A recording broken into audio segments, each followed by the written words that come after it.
Hey, listen to Commander Cookout Podcast, episode 254. I'm Brando. I'm here with Ryan, and we're going to embark on an epic adventure into the Forgotten Realms. Now, hit our theme song!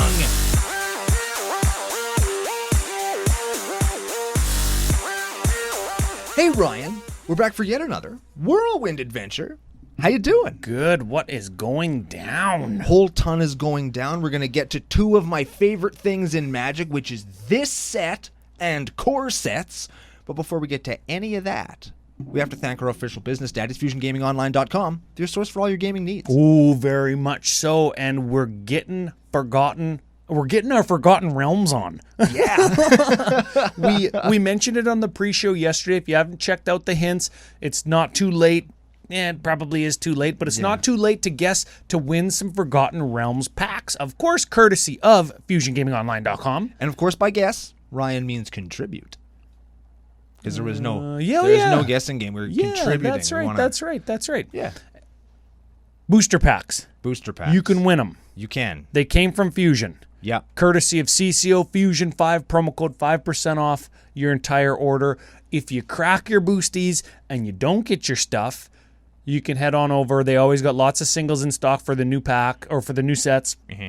We got all the showcase frames and all the rule book looking things. We're going to talk about those on the upcoming. Yeah, next week we're going to talk about some treatments and some regular cards and sets and mechanics. Today we're going to focus on some of the flavor and the legendary creatures. And speaking of Fusion Gaming, I am actually going to arbitrarily build one of the commanders. We'll get to that in a little bit. And I got some cards on the way from Fusion for the deck. I already know what you're going to say. Get this. What is it? I ordered, it was like 4 cards, just jank uncommons that I just didn't happen to own. Yeah. They shipped that evening and arrived the next afternoon. That's the fastest mail I've ever gotten in my life. That's fast. That's fast as hell. That is fast. Also, did you know that Oriok Champions are $40? Yes, because modern. I think they got protection from red, right? And black. Yes. Yeah, they're real good. But flippin' hell, they should reprint that. Was it in foil that you ordered? Oh, no. That's for regular one. I didn't even order one. I was like, nah. To hell with that. I don't want. You know I'll what just play Core Firewalker. You know what I got instead? No. Soul Warden. Oh, I thought you were going to say Circle of Protection red. You know what that cost me? $1. 14 cents. Minus 5%. Minus 5%. 13 cents. Saved myself 1 cent. Oh, excellent. Yes, very excellent. Yeah, Fusion's fast. And it's even fast for us. Like if you're in Western Canada, which I know a ton of CCO Nation is, Saskatoon, Regina, Calgary, Edmonton, BC area, they are super fast because they are in Western Canada. And that was one of the reasons that we wanted to work with them, is because we knew that they could provide that not only to us if we're ordering like booster packs or going to do like opening videos or whatever, but also for the nation. Yeah. So pretty cool. But we got to take care of some business. We got to do some business, and then we got to jump into it because we got 38 legendary creature across. Oh my god. AFR and AFC. That's Forgotten Realms Commander. That's Adventure Forgotten Commander. Yes. It's the dumbest naming convention, isn't it? Yeah, very excellent. Come on. We are taking a break from the arc of the art of deck building. We're going to get back to that after we're finished our campaign in the Forgotten Realms. Oh, I love that. Yeah, campaign in the Forgotten Realms. We were talking on the pre-show yesterday. You called it a mini arc. I think it's going to be 4 or 5 episodes long, like a full arc, because this is the summer kind of adventure set, and you're excited. We want to give it room to breathe, and we want to make sure that it's unique and different than other set reviews or other just regular reviews. I just want to talk for a show about how much I like those showcase arts that look like little modules. Yeah, well, we're gonna definitely talk about that next week. After that, I think we'll go back to the art of deck building, but because we had so many decks come in across the Discord and email and stuff that were just like, hey, help me fix my deck up, maybe we'll kind of twist that into like a deck tune-up arc or something. What do you think? Who knows? This is live planning right on the show. We could do that. We can do both. We can do anything we want. It's our show. That's it. So, legendary creature today. We've got some other legends that we got to thank, though. Oh, that's a segue. Yeah, King of the segue. There it is. Where do you want to start? Stinky onion pack for guessing or contributing raisins in cake and tarts? Yeah, let's do that. Okay. Let's do that one. I was going to say, or the patron, thank you. I like that one. I'm excited to hear what people... I actually read all the comments about people and the raisins and things. I'm surprised how few people like raisins and things. Yeah, and I was Raisins are surprised. delicious. I was surprised to see comments like, what the fuck is a butter tart? I'm Yeah. like, really? Maybe What? we only have those here. Are those like a Ukrainian or a Polish thing? I don't know. Maybe they're like called a different thing other places. You think? yeah. Like, it's like a little cup of pastry. Yeah, it's and like then it's got it like looks like a little mini pie about yay big if you're watching on YouTube, which you should be. Tell them. You're fucking watching anyway. Just subscribe. Yeah, 36% of our viewers aren't even subscribed. Just do it. Why? I wonder why. Just do it. Yeah. If you're doing it, if you're watching it, just click that button and you're good. You're good in our books. Clicking buttons is fun. Yes. Especially if it's the butter tart button. Okay, so it's yay Yeah. big. It looks like a little mini pie. It even comes in like little tin crust. Yeah. Like a pie would. Yeah. And it's got like this, like... It's like a kind of- golden brownie filling. Yeah, it's made with like brown sugar and like molasses, and you cook it so it like caramelizes kind of. And some people put like Raisins. raisins. Some people put pecans or You pecans. get those people out of here. Yeah, I'm not a big pecan fan. They I can like pound raisins. sand those people. Raisins though, yeah. And when the filling is still soft, it's not all like crystallized sugary. It's soft and gooey, and you bite it, and it's just fucking. They're so good. Oh yeah, and if that sounds good, we can probably send you a recipe. I got my grandma's recipe at the house, so if you're curious, you want to make them yourself, we can hook you up. Yes. CCO Brando, CCO Podcast on Twitter. We'll get you Ooh. the butter tart recipe. Nice. Yeah, we'll post it, and we'll maybe post a picture of like the ideal butter tart or something. Hey. Oh yeah. Yeah. After okay. last week's show, actually, I went out and I bought a bag of those baking raisins, the golden ones. Oh yeah, and those I- are the ones. They're all so soft. I Hey? ate them. Yeah. The whole bag. The whole bag. Then I had to fucking shit for a week. Anyways, we had a bunch of guesses or a bunch of contributions. Raisins in cake and tarts. The winner. Patron supporter. Ooh. The patrons are big on YouTube. We know that they're subscribed. Yeah. This is Guy Pizzanelli. This is Guy Pizza. Oh, he's the guy that made our stickers. Yes, he made the stickers too. Oh, wow. Yes. So, Guy, we have your address, but get at us, commandercookout@gmail.com, and tell us that you want to pack, and we'll rip one out of the old stinky tart bag. And you can pack your crack with it. Yeah, that's it. Moving on. We've got some patrons to thank. And we've got a few this week. And it seems like over the last few weeks we've been thanking a lot of patrons, which is great. Keep the pledges and the support coming. We had a pretty bad June with lots of drops. So it's not all sunshines and rainbows in Patreon land. So if you're thinking about pledging and you say, "Hey, fuck, I want to give back to those guys. They're good ass dudes." Well, now's your chance. We appreciate it. Very much so, and you get the benefit of having an awesome Patreon name. Oh yeah, benefit. Benefit. And of course a Brando altar or proxy. We get lots of proxy requests now. Which I appreciate. I like Yeah. doing those. I got the latest batch of those in the mail a couple of days ago, so if you've pledged over the last little while, asked for one, they're on your way. Okay, good. Specifically, somebody asked for a plug. Remember plug? Oh yeah. So I did it. And then I forgot that there was another side Oh no. to plug. So I was like, oh, fuck, damn it. So I had to crumple it up and throw it away because I signed the back of them. And so now I can't put the other side of the card on it. So I had to do another Oh, one. I was gonna say you should have just left it, and then I remember the request come in, and if we ever met him at a Magic Fest or something, you could do the other side of it. Well, too late now. You get the double-sided altar, and I'm very proud of it. That's two. I'm very proud of this two one. altars. I'm pretty excited to see how they feel about it. Very excellent. And you know what? If you don't want those, of course, we've got CCO stickers. You can deface public property, put them in a urinal, a little target in the urinal, you know. Oh, yeah. You could put them on church pews. Yeah. You could, I don't know, put them on your deck boxes, I guess. That too. That's what size they are for. Yeah. Technically, but anyways, patreon.com, we got new ones. We got new, this is an increase. This is Josh Braun, increased pledge. Braun Strowman joke, I feel like. I think, yeah.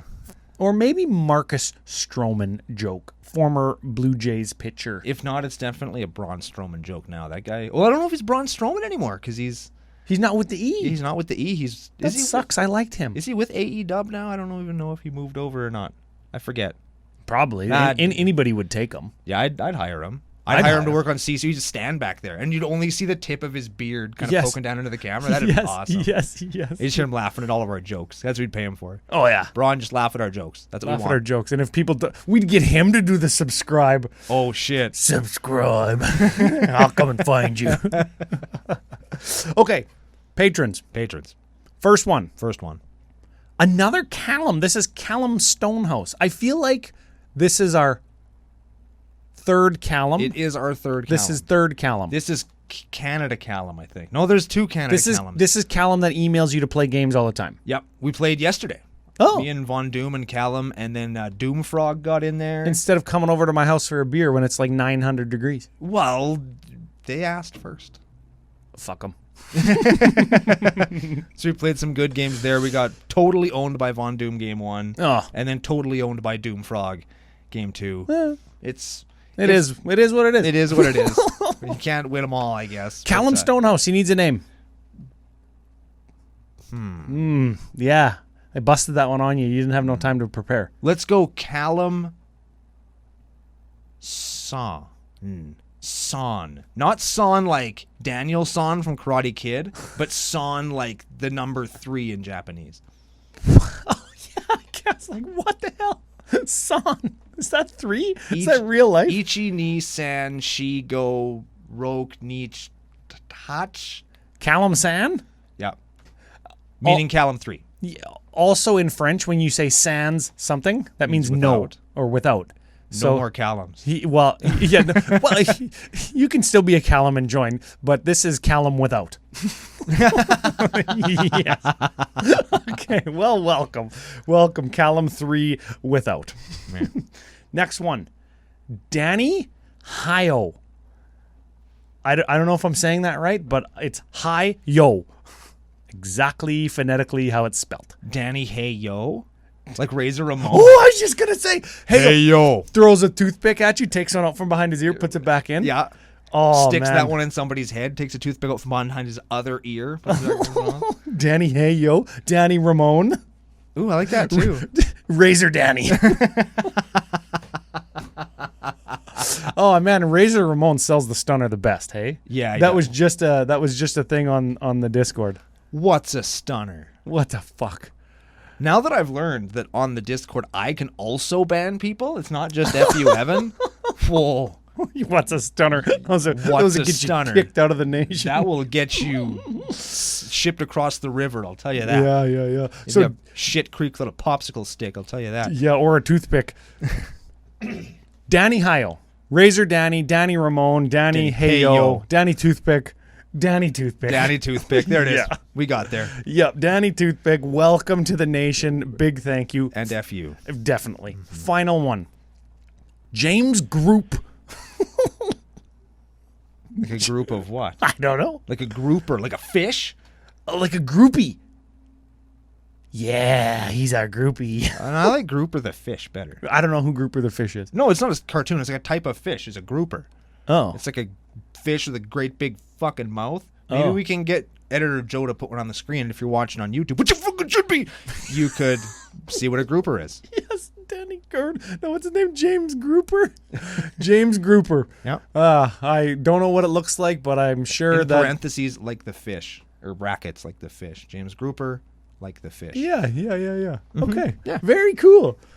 Big thanks to all the patrons, everybody in the nation, everybody in the Discord. That's probably the most real and tangible benefit is you can actually be in there and look at spoilers and interact with people in the nation. Yeah. Lots of fun. Best community online for Magic the Gathering. Bunch of 7s. Yeah. If 7 is the new 10, which apparently it is. I got an idea for the next CCO t-shirt too. FYI. Ooh. That I hope it's just a big 7. Well, you're not that far off. Excellent.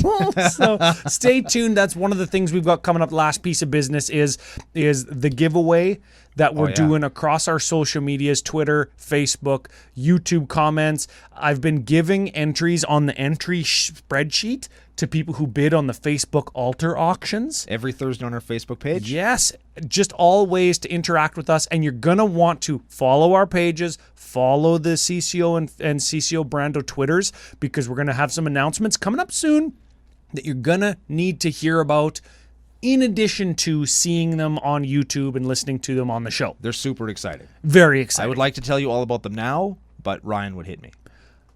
I would just cut it out of the video. And I'd leave it in the audio, and Joe would just be like, you fucking guys. You guys are fucking idiots. And then he'd have to resync the audio twice. Oh, that's we like Joe. He's a good dude. He's fine. He's a good ass dude. He's like a 7, just like everybody Another else. 7 in the nation. That's That's it.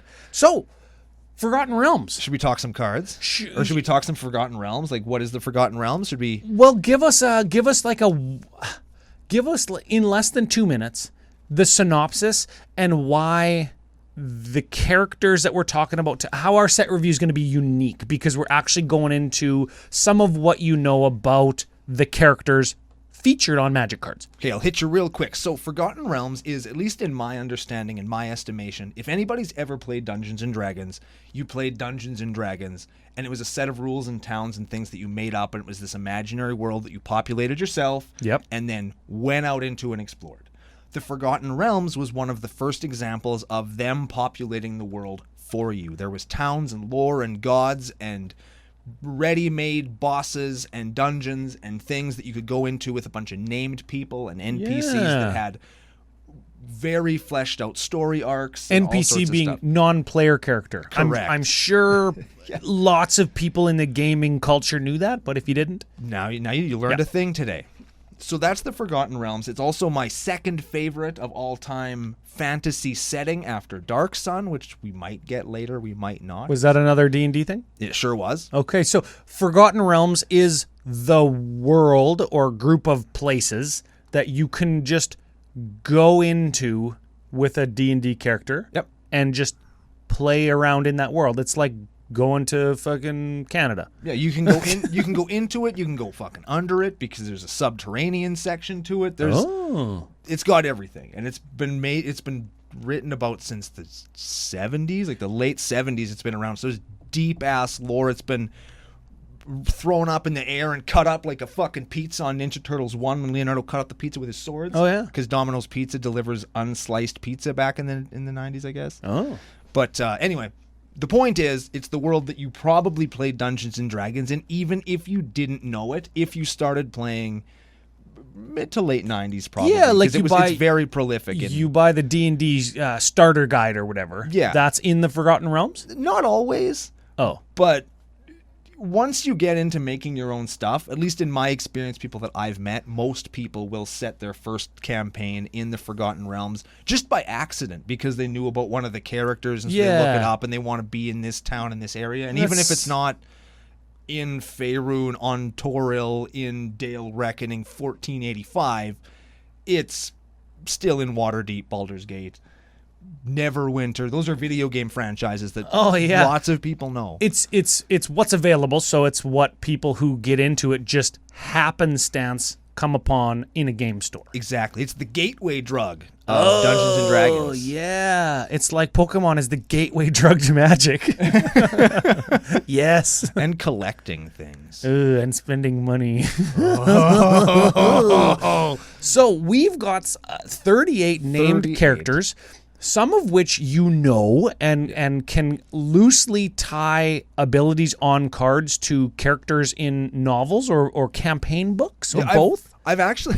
It's going to make me sound like a huge nerd, as if people didn't know that. One of the things we got a podcast about Magic the Gathering on the internet. That's true. One of the things I really like doing is I collected campaign settings for a long time, and I just read them because I'm really interested in that stuff. The world building and all that stuff has always really interested me. So I know some of these guys from that.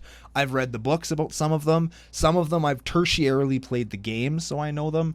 And spoiler, the dragons, I did just look up who they are because I only knew 3 of them, and then I didn't know who the other 2 were, so now I do. Let us know in the comments when Magic Fests kick up, because, fuck sleeping for 5 days. Yeah, baby. Do we just do a Brando DM game? You just want to like run a game for members of the nation at like CCO Penthouse? You're putting a lot of... I can do it. But... Well, let us know. We'll That's not see going to how be that for a goes. while. Yeah, that So won't you be got for some a bit. prep time. So that's the synopsis. We're in Forgotten Realms. We've got characters from books and campaigns. And are the abilities, to your knowledge, based on like any discernible anything from the characters in the books, or are they kind of just like abilities that they just had like in the back drawer that they stuck on cards? Yes. Oh. Yeah. Some of them fit very well. Some of Not them... what I thought you were going to say. Some of them are total just, what the fuck are you doing? There's a couple of them that are like that. There's a couple that are great, but they could have done a little better.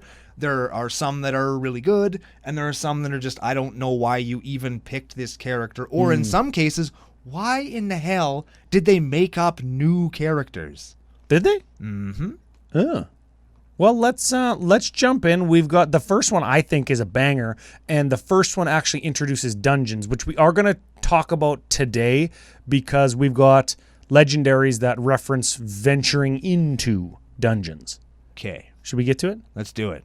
Okay, our first guy, Acerak the Archlich.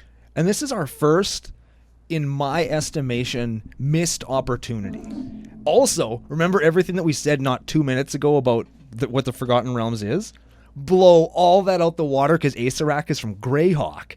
What? Yeah, Greyhawk is another setting. It's defunct now. I don't think it exists anymore. Maybe they retconned it to be Forgotten Realms? But he's from... this guy's an actual planeswalker. This guy has been to the Dragonlance setting. He's been everywhere. This guy is an actual planeswalker that isn't a planeswalker. Major missed opportunity. They made a god that isn't a planeswalker, and then they made a planeswalker that is a planeswalker, a creature. Oh. And yeah, they did take things that aren't planeswalkers in Forgotten Realms proper and made it a magic planeswalker just so they could have planeswalkers in the set. Yeah. Miss?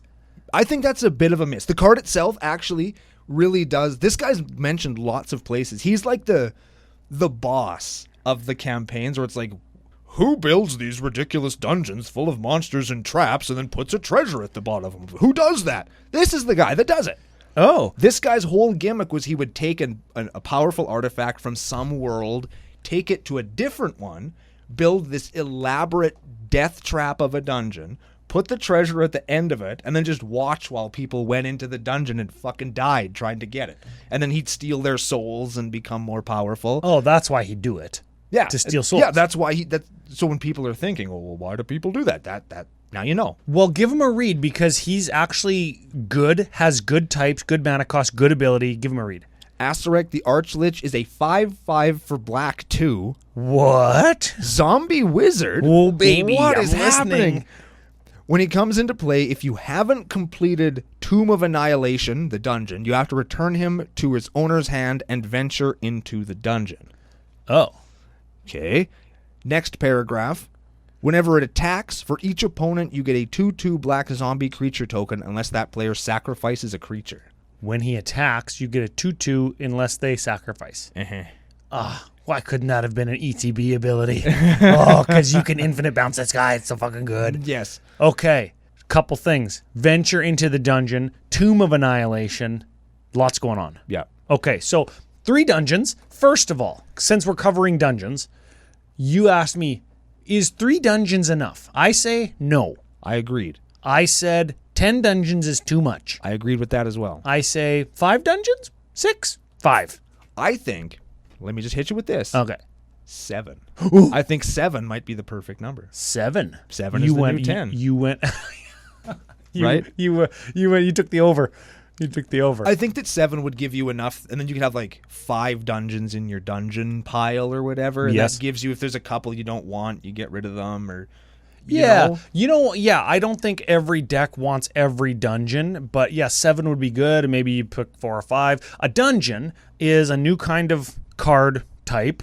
It doesn't count as a sideboard card, but it's not in the game. Yeah, we'll And- get into that at another point, yeah. Well, let's just do it now because this guy references dungeons, and he says venture into, which means move into a dungeon, like the first room, or move to the next room of your choice as per the arrows on the dungeon. He references Tomb of Annihilation. If you haven't completed that, you have to bounce them. But and venture into a dungeon. Okay, so what if we venture into Lost Mine of Phandelver? Okay. And we scry 1. He bounces. And we go and scry 1. Okay. We play him again. We create a treasure token and bounce him. Play him again. Each opponent loses 1 life. We gain 1 life. Bounce him again. Play him again. Draw a card. That's completing the dungeon. Bounce him again. We still haven't completed a Tomb of Annihilation. What if we play him in the 99 with Allurin, and you can just cast him for free at instant speed 1,000,000 times? What if you played him in the command zone with Allurin? And well, I guess you can't because Allurin's green. It's also $100. Yes. Damn. Yeah, Legacy and Commander. Yeah, I really wanted one because I only have a French one, and I wanted an English one so that I could remember what it did. All players can play 3-drop creatures at instant speed for free. Enchantment, green 2. Sick. From Tempest, I think. Yeah. And you just infinite bounce him and scry your whole deck. Who cares? Because your opponent dies. Because you're going to draw your whole deck if your opponent has more than like 80 life or however many cards you have in your deck. Yeah. This combo is limited by the number of cards you have in your deck. And that's if you want to do that dungeon. You can gain a life, scry 1, create a treasure token, so infinite mana, scry 2, create a skeleton creature token, scry 3, and then draw 3 cards. Oh, yeah. Dungeon of the Mad Mage also draws your whole deck. Yes. The point is you can infinite bounce this guy. I'm sure there's lots of ways. Even in big black mana package. Yeah. Make 30 mana, like with your Urborg Cabal, Stronghold, Cabal Coffers, Lake of the Dead. There's an infinite mana combo in there somewhere. And pay him 10 times. And you just strap a rocket to the dungeon. And we'll talk about that as we go along as well. Yeah, I wanted to spend some time on that because I love combos. I love combos with new cards like the dungeons. So let's continue on. We got another black guy. We got and this one I think is going to be big for people who are into D&D and Magic in general from the early days. This is Asmodeus the Archfiend. Ooh. Now, why do I say people are going to be interested in this guy? Do you remember way back in the day when Dungeons & Dragons first started, and there was the whole satanic panic thing, and it was like, oh, it's indoctrinating children into the worship of the devil. It happened to Magic too, didn't it? Yeah. And it happened to Magic where they had to take all references to demons and devils and pentagrams and hell and all that stuff and ripped it all out of the game. Yes. Asmodeus the Archfiend is literally the devil. If this was Adventures in the Bible, Asmodeus would be Lucifer. Asmodeus is literally the devil. He is the king of hell. He is the devil. He is a 6/6 for 6, and he makes a return in this set. Like, that's a milestone. I mean, yes, we've had lots of demons and devils before. Creature type? Devil God. This is the devil. We have the devil on a Magic card, and I'm like, that's a big step forward from where we previously were, especially in the Dungeons and Dragons set. That's where cool. It was blamed for the whole satanic panic of the back in the day. I love the devils and demons and stuff in here. They're a little bit different than in Magic. Devils are the mischievous little guys, and demons are the big baddies. And in D&D, devils are the big baddies, and demons are also big. And are they? Oh yeah. Well, I like how they have red skin and like horns, but they take relative people form. Tieflings. Oh yeah, we could. Let's give this guy a read. 6/6 for 6, Devil God, which is a little bit of an oxymoron or ironic creature typing. Yeah. That's fine. He's got Binding Contract. This is an ability word. Think of it like flavor text. Evan says in the Discord. Evan. That's exactly what it is. I thought it felt a little bit unsetty. He goes, well, not everything different is unsetty, Ryan. I'm like, well, no, I fucking know that. Don't be a dick. And he goes, no, it's more like flavor text. These are like the names of spells and stuff that you can use or turn of phrases when you play D&D. A binding contract is something. Yeah. Oh, okay. So let's read. If you would draw a card, exile the top card of your library face down instead. Ooh. Sounds a little bit necropotency. Yeah. Okay. Ability. Black. Sounds a little necropotency. Yeah. Draw 7 cards. But they all get exiled. Sure. Yeah, well, okay. Whatever. Black. Return all cards exiled with Asmodeus to their owner's hand, and you lose that much life. Sounds pretty necropotency. Yeah, it sounds like I'm just going to pay like 30 mana into it. Yeah. Yeah, and draw 30 and lose 30. Don't care. You know why? Because fucking ad nauseum, you lose more than 1 life per card with ad nauseum, and it's one of the best goddamn cards in Magic. Yeah. This guy, sure, costs more mana, but you can control how much it costs, and you can control how much life you lose, or you can just swing for fucking 6. And then just be like, oh, I'll just ad nauseum myself for 30, and you lose. Yeah. Yeah, maybe one of those cards is an exsanguinate or whatever, and you gain all your life back. Ooh, baby. Let's move on. This guy's very cool. I like it. I'm always listening when there's black and the card draw and life loss. Yeah. So I like him. Next up, we have Burrowin of Clan Under. Yeah.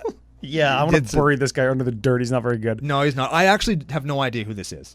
Well, he's a 3/3 for 4, black, white, 2, dwarf cleric. So those are relevant creature types now, even though Party didn't make a comeback like everybody on the planet thought it was going to. Including us, we'll be honest. Yep. Enters the battlefield, you venture into a dungeon. Okay. You V in the D. Ooh, I like that.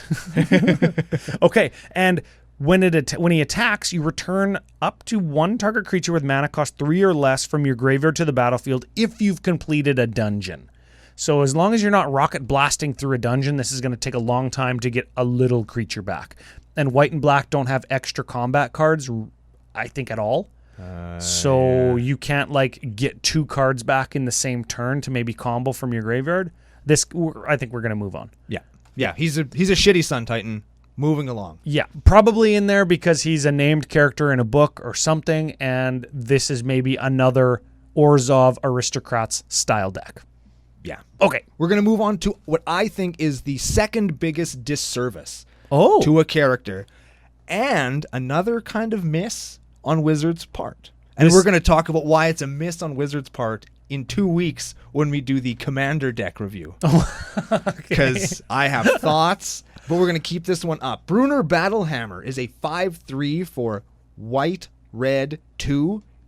Each creature you control gets +2/+0 for each equipment attached to it. You may pay 0 rather than pay the first equip cost of equipped things you equip each turn. It's a Boros equip attack on one of the one of the main characters in a huge 30+ year saga in the Forgotten Realms, and he's a shitty Boros attack commander. I'm not a fan. I feel like this would have been a very good opportunity to do something unique. This would have been a really cool opportunity, maybe to create a lots of named characters dwarf tribal commander deck. Maybe. Oh. Maybe. Tell me this. Is this character, or is this magic card at least indicative of the character? No. Well, does he have an axe, and does he do axey stuff? It looks like him. Oh, okay. It looks like him, and he is a smith. He does forge weapons, but okay, well, that makes sense. You see him do that one time in the first book he shows up in, and he never does it again. Oh, he's the king of dwarves in Faerun. He runs the ancient homeland. How come he's not a tribal dwarf leader then? Exactly. Maybe we're gonna get a Thorin Oakenshield one when we go to Lord of the Rings land. Maybe. No, probably not though, because that was at a different period in time. Fuck. That's too bad. The point is, it was a big missed opportunity here. Brunner is a very big time. He also has 2 wives. Oh. Their names are Fist and Fury. He's awesome. Oh, that sounds like 90s. He is the most CCO of the characters in the Forgotten Realms as well, because that shield that he's holding there dunked into the furnace of Gondolgrim so he can reach in behind it and produce beer. Oh, he has a magic shield that makes infinite beer. I do like him. That's awesome. I like that guy. That is awesome. That is cool. Next up, we have Brunner's adopted daughter, Caddy Bree of Mithril Hall. Oh, that sounds like a wrestler named Caddy Bree, doesn't it? Kinda, yeah. Yeah, I don't think that this card's very good, but I'll read it anyways. This is 2/2 first strike human archer for green white. First strike reach, which is kind of archer-ish. Yep, that is archer. She has archer. Yes. When she attacks, put a +1 counter on her for each equipment.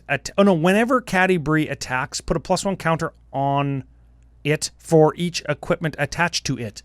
Oh, I did read that right. Yeah. Okay, so she gets bigger because of equipment, and she kind of coincides with her adopted dad. Sure, Even yeah. though they're different colors, that's fine. And then you can pay 1, remove all +1s from caddy breed, deals X damage to attacking or blocking creature and opponent controls, where X is the number of counties you removed. So you got to remove them all to kill something, which is like, okay, she shoots all her arrows at once. Yep. But it's just to creatures, attacking, blocking creatures. Yeah. It's not very good. It doesn't. I'm not gonna say it does a disservice to Caddy Bree, because she's one of the most OP characters you've ever read about in your entire life. She's like a wizard, cleric, druid, god-fearing, like god-favored pyromancer that can not die when she falls into a volcano. Like she can do all the things. But and knowing that, the card isn't really that good, indicative of how powerful she is. In her most basic form, she has an really powerful lightning bolt shooting bow and arrow that has infinite arrows, so you can kind of see that there. How come not 3-color? How come not lightning bolt arrow? Yeah. Remove 3 +1s and fucking lightning bolt something? That'd be cool. I guess that is what it is. Kinda. I guess so. I don't know. It's a lot of work for not a lot of payoff. We'll move on to Delina Wild Mage. She's in the comics. Oh.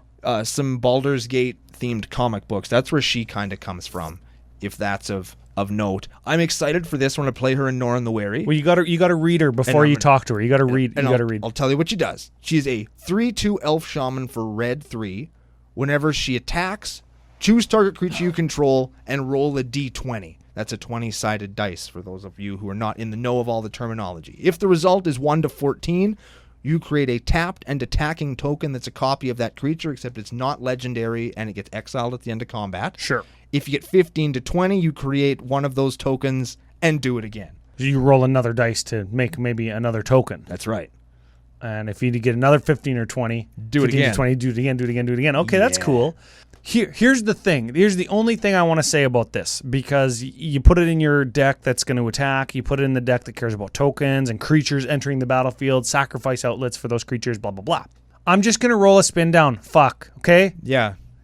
I'm going to throw it onto the table, and it's going to flip over and bounce on a hard surface because it's made out of plastic. It's going to flip over and bounce like 800 times before it hits the ground and stops moving. Yeah. That's random enough. Trust me, everybody. Yeah. If I just drop it down like ding, and I try to like roll it from a 19 to a 20, yeah, that's cheating regardless of what kind of dice you roll. You can do that with a regular d20 as well. Moving on. This is let me try and say it. Okay. Drizzt Do'Urden. Close. Did I get there? Drizzt Do'Urden. Drizzt Do'Urden. Yeah. Sure. One of the most beloved characters in modern day fantasy literature. There's lots of people who aren't a fan. I happen to be a fan. Oh. But one of the longest running characters of all time, created as a sidekick to a character that didn't even get a card in the set. Pew pew. Immediately took over, became this not cultural phenomenon, but like a fantasy mainstay staple. A phenomenon within the culture. Yeah. Okay. Very cool. Give him a read. I'll let you read this one. I'll let you. 3/3 Elf Ranger for white, green, 3. Double strike. When it comes into play, you create a Guinevere, a legendary 4/1 green cat creature token with trample. Whenever a creature dies, if it had power greater than Drizzt power, you put a number of +1s on Drizzt equal to the difference. So that is Death Evolve, isn't it? Yeah. Yes. If it's except better, because if you have like a 10/10 die, all of a sudden your Drizzt is a 10/10 with double strike. You're right. Yeah, that's actually good. So you just put big ass creatures. You play Drizzt with Phyrexian Juggernaut. No, what was it? Phyrexian Juggernaut? The 12/12 for 1. Dreadnought. Phyrexian Dreadnought. Yeah. Oh, yeah, Phyrexian Dreadnought or Phyrexian Soul Gorger. Yeah. Or anything big that like is just going to die immediately, or you're not going to pay the cumulative upkeep on. And then Drizzt is going to get big, and then you can probably one-shot somebody as long as his power is 11 or greater. Yeah. Which is pretty cool. This represents the first big miss for me in the set. Oh, shit. The art, and I don't remember what any of the other arts or showcase arts look like for him, but this art doesn't show him very well. He's at a little bit of a awkward positioning to be that far away from the camera or from the viewer. and he's got this big cat behind him that kind of makes it so you can't see the shape of him very good. And I understand, like, he's got white hair or whatever, and he's on a white background, and maybe that's, I don't know why the artist did that, but maybe you put him on a dark background and you make it a little bit closer up to him so you can see him better. Like, I take issue with this piece of art because it just doesn't show him very good. I agree. Yeah. I do. I do agree. And they probably had to show a bad guy in the art description. They probably had to show a cat in the art description. They got to show him. He's got 2 swords. He's got a green cape. They got to show all the things. Yeah. Right? But you actually hit on lots of the things. He has a forest green cloak. He has 2 scimitars. He has a giant panther named Guinevere. Yeah, I think it's a miss. Art-wise. I think the card is cool. I think the card actually, lots of people, that's not what Drizzt would do, blah, blah. Totally is. Drizzt is a character that evolved over time by overcoming obstacles that were way too big for him to surmount. Oh. And I think that is illustrated really well on the card. Drizzt kills a big, mean, scary creature. He becomes stronger. Oh, right? There it is. Okay. And I think that is cool. And double strike is his 2 swords, Yeah. which is obviously a thing. And Guinevere's is... Guinevere's his cat. Yeah. There it is. I think it's cool. Okay. Let's move on. Ebon Death Dracolich. Now, I missed this one because I thought that it was a different dragon. I thought that this was the Dragon Lich that Artemis Centurion Jarlaxle, also who didn't get fucking cards in this set. Not going to let it spoil my excitement, though. This was the Draco Lich that they killed. We got to read it. We got to read it before you talk about it. Why can't I tell him who the character is before I tell him what the card does? Mother ass. It makes perfect sense.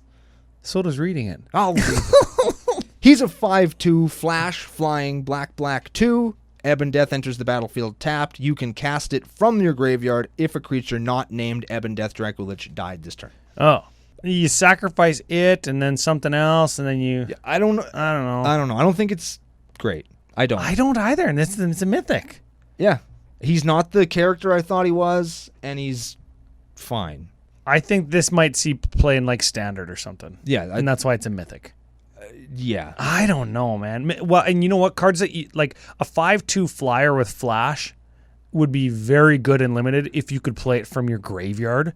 Block, my guy dies, play my Draco Lich again, hit you for 5.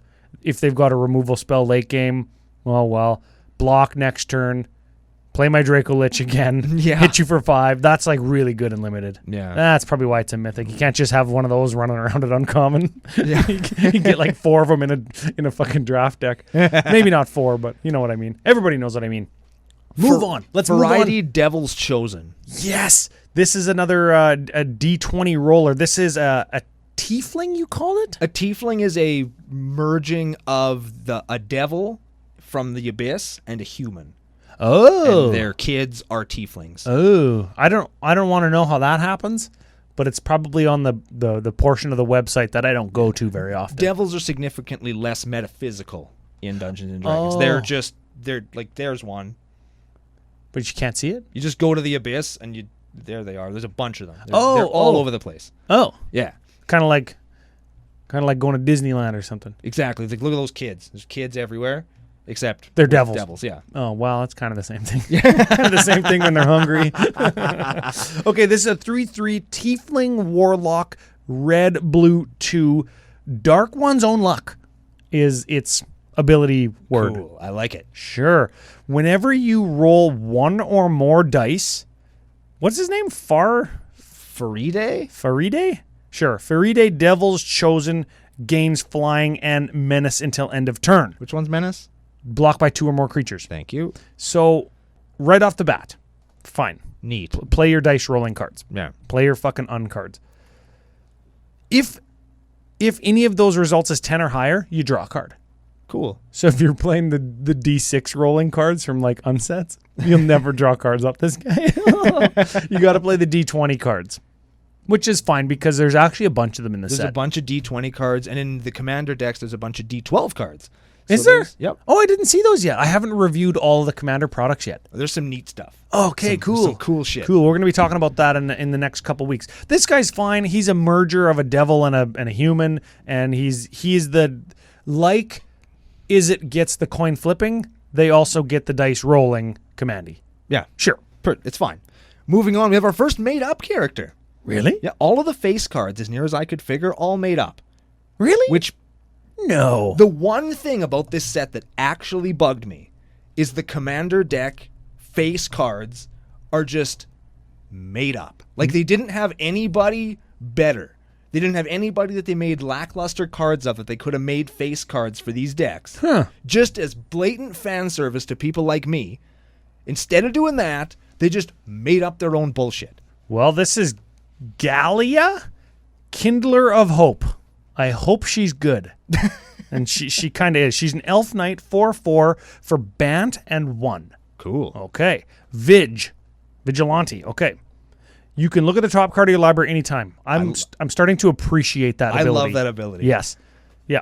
You may cast aura and equipment spells from the top of your library when you cast your first equipment spell this way, only this way from the top of your library. It gains auto-equip. Pretty good. Neat. Pretty good. And now all of a sudden we've got Bant equipments.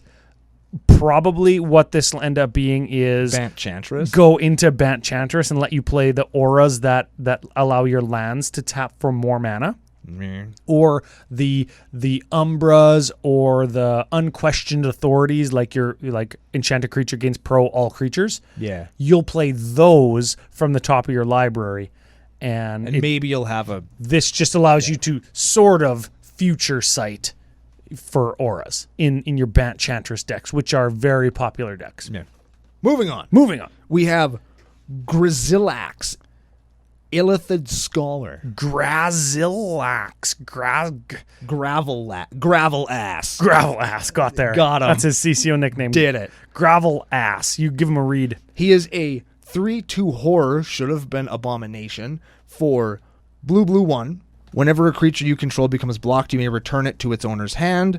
Whenever one or more creatures you control deal combat damage to a player, draw a card. Ooh. So ETB effects, like Maul Drifters and what have yous, right? Get blocked, bounce them. They'll bounce. This will resolve before combat damage is dealt, right, so they don't die. And then you can take advantage of ETBs. Mm-hmm. And then you draw cards if you hit. Is this a commander, though? I don't know. I don't think so. I think that this goes like in I feel like this would go good in my Orvar deck. A deck that just wants to attack with mirrors and merfolks and draw cards because it's blue. A little bit underwhelming. This almost feels like just a regular rare. Yeah. Or like this could have been like another coastal piracy kind of variant. Yeah. That just protects your guys instead of like draws you extra cards. Yeah. It could have been an enchantment. Yeah. Drawing the card is a cool Mind Flayer flavor thing. Is that a thing? Is that what that guy is? It's a Mind Flayer or Illithid. They have those little octopus-shaped heads, and what he's doing there is he's gonna wrap his tentacles around that guy's head, and they're gonna go up his fucking nose and suck his brain out. Suck his brain out. Oh. One time, Harkle Harpel beat one by replacing his wherever your poop is made in your body and his brain. He replaced them, so when the Illithid went to eat him, he ate his shit instead of his brain, and his brain was in his ass. I know that sounds crazy, but the fact is, I have so many questions. I read a fantasy story in which a wizard made an octopus-headed wizard eat his shit, and that is so. I'm so happy I get to say that. Next up, we have Gretchen Titchwillow. Gretchen. Oh man, so many dang funny names. Titchwillow?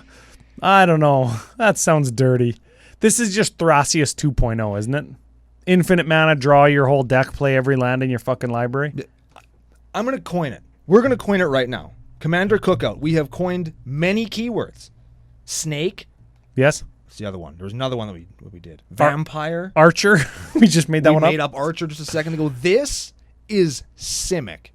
Simic is a keyword that says pay some amount of mana or do anything, draw a card, play a land. Yes. Because this is so ubiquitous. Fuck that this card exists. Let's move on to Hamma Pasher Ruin Seeker. One thing about Gretchen. No, I got this. We've already talked about this card 9 or 10 times over other iterations. I'm going to say something different though, and this is strictly because I don't know. Shock me. Creator of the format, Sheldon Menery. His wife's name is Gretchen. Do you think this is an homage to him or her? Is Gretchen a named character that you know? No. I wonder. It could be. I might ask him. Moving on. Moving along. Hamapasha Ruin Seeker. This is Panharmona Dungeon. Dungeon Harmonicon. Yes. Dungeon Harmonicon. Attached to a 2/3 human wizard for white, blue 1. Yes. Dungeon abilities trigger twice. So scry 1. Or draw card. Make a treasure. Token. Yeah, exactly. So moving along. Is that okay in those colors? Are those dungeon colors? I think all colors got dungeon cards in the set proper. I think so too. Okay. I think it's good. There's lots of white stuff that does. Lots of knights and things that venture into Yeah, dungeons. those would be the kinds of people that venture into dungeons. This feels like it would go in the dungeon deck and not be the commander of the dungeon deck though. Agreed. In the 99, you could find it with like your fucking whatever tutor, Yeah. double dungeon, double D. Fuck yeah. There okay. we go. That's some CCO shit. We got some dragons. We do. First one up is the one that I know from the books. Yes. Icing Death, Frost Tyrant, named... what's its name? I used to know its real name. Its long dragon name. But whatever. I don't remember it anymore. The point is it's a flying vigilance, 4/3, white 2. When it dies, you create an Icing Death Frost Tongue, a legendary white equipment artifact token with equipped creature gets +2/+0, and whenever equipped creature attacks, you frost something. You frost something, yeah. Which is usually a blue ability, but they're giving it to white in this case because white gets the frost dragon. Yes. Not what I expected. Well, white dragons breathe ice, and blue dragons breathe lightning. Oh, yes. In Dungeons & Dragons and Forgotten Realms. This is the dragon that Wulfgar, who didn't get a card, and Drizzt kill so that Wulfgar can become king of the barbarians in Icewind Dale and unite the tribes so they can fight off a Carcassel's army of goblins. Whoa. Yeah. And then Drizzt gets the Icing Death sword. He finds the sword in the What is the hoard. sword? Is it like his It's his... dink? Is it his finger? Is it his tongue? No, it's just the sword. The sword is named Icing Death after the dragon. And he finds the sword in the treasure, in the hoard. That's It's the like word I'm it's looking like a for. magic sword that's in the dragon's hoard. Yes. Also a Limp Bizkit rhyme. Yes. Okay. 100% should have given Pro Red instead of the Frost Breath, but that's just me. You got to do something when you have a frost thing. Sword, you got gotta frost stuff. Yeah. What do you think of the card? I think that it's cool. I think all the dragons are cool. Let's do all the dragons. I think all the dragons are cool. I think this is the next kind of miss in the art. You just can't see that thing very good. And I get it, white dragon in an ice cave or in the fucking snow on a mountainside. It's like it's white so you can't see it. That's how nature works. In this one, in the story, he was actually frozen to the floor when they found him in his cave. Oh. 'Cause there was a waterfall that went in because he was right by the ocean. And so the water had coated him and had frozen him to the floor, and that's why maybe he looks like that. And Was just his he head- okay? No, well, not after Wulfgar and Drizzt were through with him. He had a fucking stalactite sticking out of his back. Could he get out of the ice? He tried hard. He said, "I'm going to steal all your treasure." And the dragon was like, "Fuck, no, you're not." And then he popped up and then dropped a big rock on his head and he died. Oh, like he did bust out of the ice? Well, he does bust out of the Oh, ice kind okay, of in the good. climactic moments of the fight. Yeah. And then Kind of like Smaug busts out of that gold on the Hobbit movie too. Yeah. Yeah, okay, that's pretty cool. Yeah. Okay. How about Inferno of the Star Mounts? The 6/6 for 6, my favorite mana cost, red 4, can't be countered. Flying haste. Oh, Get baby. this. Red. Inferno of the Star Mounts gets +1/+0 until end of turn. So fire breathing. Okay, hold on a sec. 6/6 flying, hasting, can't be countered, fire breathing dragon. Fucking cool already. Great piece of art. Ripped up batty wings with hooky claws on them. Fucking breathing neck fire. Okay, continue, sir. When its power becomes 20 this way, it deals 20 damage to something. That card has the word 20 on it. Yes, it does. I just like the word 20. I do too. I like the word 20 when I have like a Furnace of Wrath, when it doubles damage. yeah. Because then it would deal double damage to 40. Yeah. I like 40. That's a good number. I like dealing 40 to something like Brash. Oh man, yeah. At that point, it's just CCO shenanigans, semantics, right? Yeah. Dealing 40 to a Brash Taunter when I could just deal it to your face. But yeah, Maybe fuck. they're at 41. Hey, maybe you knows? got to deal 80 to him. That's Double right. it. Yeah, double it. This goes in every red deck we've ever built that deals damage to stuff. Yes. This one so goes every in it. red deck. Quick lore note. He is just the red dragon. He's like, that's it. He doesn't really appear in any story. He's just this big scary red dragon that has a bunch of hordes in the mountains. Yeah, and he that's doesn't really have a name on a card. Hey, He's the dragon in Dungeons and Dragons. that's Basically. fine. I assume that there's dragons. Yeah. That they're just like kind of not everywhere, but they're cool. places that have dragons, and that's him. Next one, Imrith Desert Doom. Desert Doom. I thought it said Desert Storm, but I don't think that they would put that on a Magic card. Yeah, probably not. So it's Desert Doom. Okay, this is 5/5 flying dragon, blue 3, has ward 4 as long as it's untapped. So if he's just flying around looking for his next meal, you can't target him. Right. Well, unless you pay 4 extra. Yeah. Okay. When Imrith? When Imrith deals combat damage to a player, draw a card. Okay, then if you have fewer than 3 cards in your hand, draw cards equal to the difference. Neat. Ooh. Yeah, so if I got 0 cards in hand, I draw a card, and then I draw 2 more cards. Is it a commander? I don't know. I don't think it is. You know what? When I had a 5-color dragon deck, I always thought, oh, I'm playing all the mana ramp in the world, and dragons are so powerful, but you get to like turn 7, 8, 9, and it's like, well, all my dragons are out. What am I going to do now? I'm going to attack. Somebody wraths. One gets exiled. No cards in hand. Maybe this guy goes in the 99, and he's just another named dragon instead of like X Hellkite.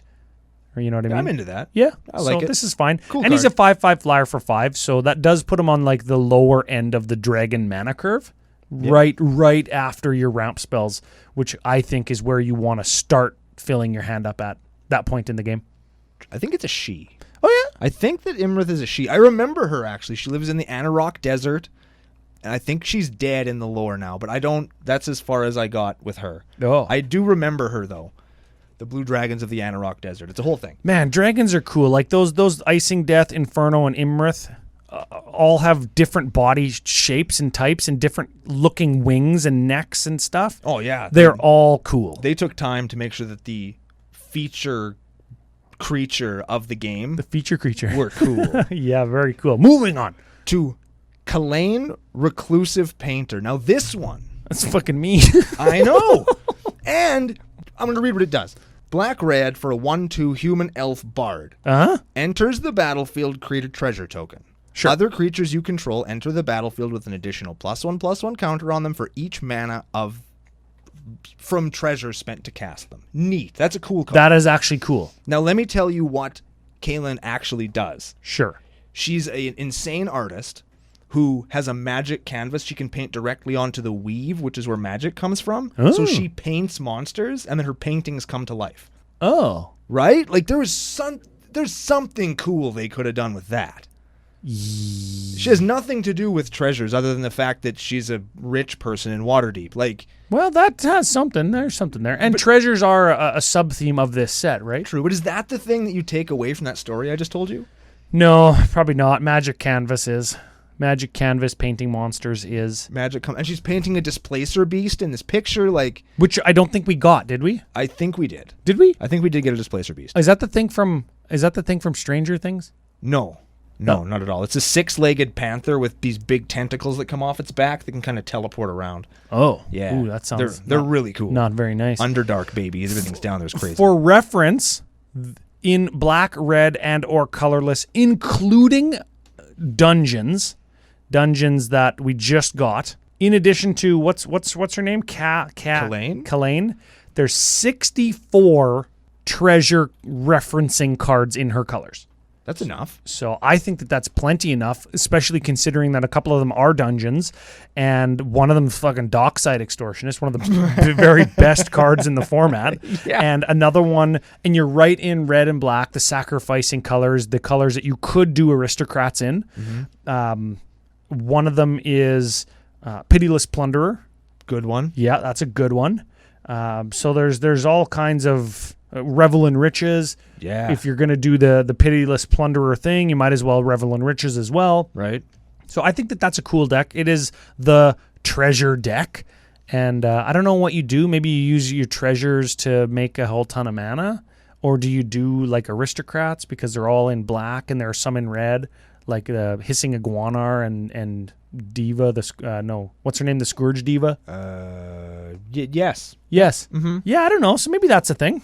Next up, we have Karazakar, the Eye Tyrant. Wow. The Eye Tyrant. Why couldn't these be beholder eyes? Eye beholders. Come on. Or just eyes. Just give us the Eye Tribal. Or are they going to errat eyes to be beholders? I don't know. Because all beholders have eyes, but not all eyes are beholders. That's Yes, exactly. Yes. Yeah. That's a fallacy. Correct. So this is Rakdos and 3, red, black, 3, 5/5, beholder. Whenever you attack a player, tap target creature that player controls and goad it. That means it has to attack on their next attack step, but it can't attack you unless you're the only opponent left. Also, whenever an opponent attacks another one of your opponents, you and that attacking player each draw a card and lose a life. Ooh. That's neat. This is group slug, but it's a little bit of politics. It's a little bit of goaty. I bet you we're going to see a lot of like threaten and steely effects. And it's like, sure, that's cool. You guys, it's like opposite Edric. Kind of, yeah. They can't attack me back, but we're all still going to draw cards as long as you don't fucking attack me. Yeah.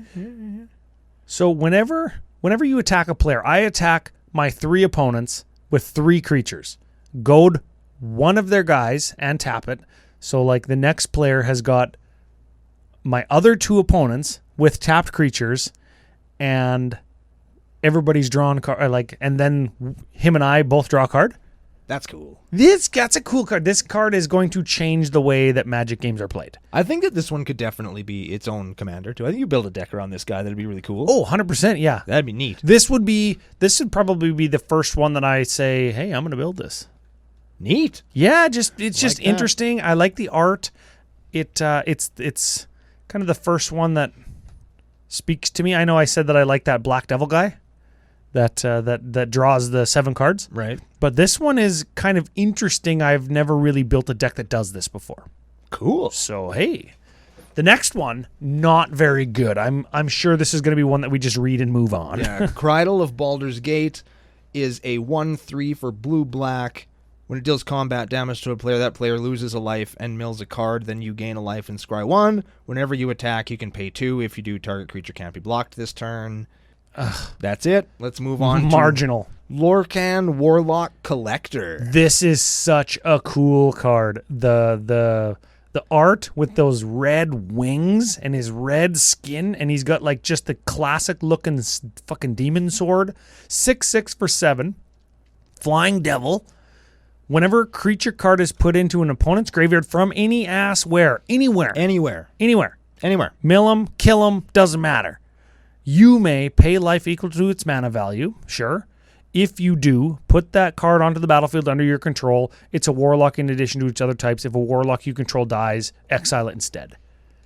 Cool. So I'm just going to kill your guy. I'll just play all the black removal. Kill your guy. I get it.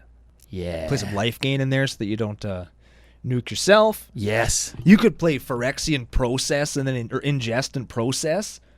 Because it's from anywhere, so you could ingest their stupid card, and then you could process it back into their graveyard, and then pay some life and get it. Yeah. What? That's right. I'm using old shitty mechanics that don't even make sense. I'm thinking of Repossess and Phyrexian Processor. You got to think of the keywords from New Phyrexia or whatever.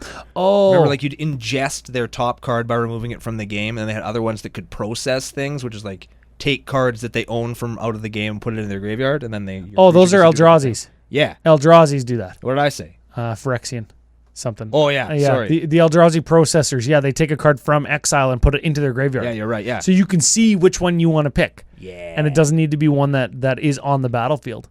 Now, that's kind of cool. It's kind of neat. Yeah, that is cool. I like that guy. Cool art, too. I hate this fucking next guy. He can just shut up. He can eat all the ass. He's a character from the Baldur's Gate video games, I think. I think that's where he's from. I never seen him in the one Baldur's Gate video game that I played.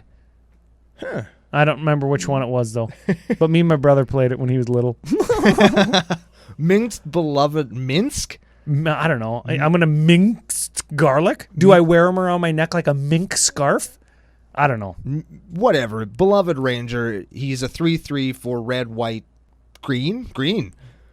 Enters the battlefield. You create Boo, a legendary 1/1 red hamster creature token with trample and haste.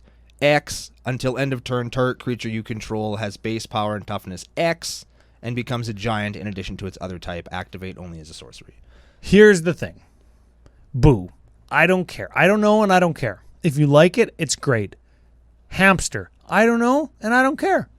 It's just, it's too cutesy. It feels a little unsetty. Yeah. And just because it's different doesn't mean I think it's unsetty. I just don't like the cutesy stuff. Second issue I take. He's got that pompous fucking look on his face that they do in Magic cards sometimes. Like he's ironically holding this hamster, cocking his head to the side like he's smarter than I am. And I just don't like it. Third issue I take with this card. It references the giant creature type in, yes, okay, the white and red giant colors. Sure. But also blue and red as giant colors. And that's just what they shoved down our throat with Call Time. Yeah. Why is there green in here? Because he's a ranger and rangers have to be green. Why was this not blue? Why was this not blue, red, white? Is it because we already have a different Jeskai commander? To my knowledge, we fucking don't. I don't think we do. Don't. So this one, not for me. Yeah. Pass. Nadir, Selfless Paladin. Or Nadar. You want to talk about races that don't make sense? Dragonkin. That's when people have sex with dragons and then have kids. Ooh. Yeah, I assume the dragon turns itself into a person. We're going to get to that on the next card after this one. Oh, it can do that? Oh, yeah, they can do anything. Dragons are very magical. Okay, well, Nadar, Selfless Paladin, white, 2, Dragon Knight, 3/3 Vigilance, enters a battlefield, venture into a dungeon, V into a D. There you go. Okay, cool. Which is the opposite of how things normally work. Yep. Other creatures you control get +1/+1 as long as you've completed a dungeon. Any dungeon, any point in the game, doesn't matter if he saw you complete it or not. He just knows that there has been one completed. I'm into it. I like that. I think that's a cool card. I'm not going to build it, but I think he's cool. I like how venturing into a dungeon is like affordable. It's like 2 or 3 mana. Yeah. I think that that's appropriate based on you get other effect on cards that say venture into a dungeon, and or you get repeatable venture into a dungeon for like 3 mana on an artifact, and you get the benefit of the dungeon, which I think is good. Neat. Moving on, we forgot to do this dragon when we did the dragons. But this one is different than all the other dragons because I have personal first-hand experience with this one because she showed up in a campaign I played. Oh. Old Gnawbone, which is not her real name. The real name is on there. I'm not even going to try it. You may try it, Ryan. Nope. Okay. Old Gnawbone is a 7/7 for green 5 with flying. Whenever a creature you control deals combat damage to a player, create that many treasure tokens. Oh, baby. Attack you with my 10/10, make 10 mana, cast another 10/10. Yeah. Yes. Now, this is actually a really cool card in that this Old Gnawbone was a dragon who's super old and wanted to be rich because she kind of saw how human like mobsters and gangsters and crime lords amassed all this treasure by just extorting people and didn't have to like burn down cities and shit. It was too much work.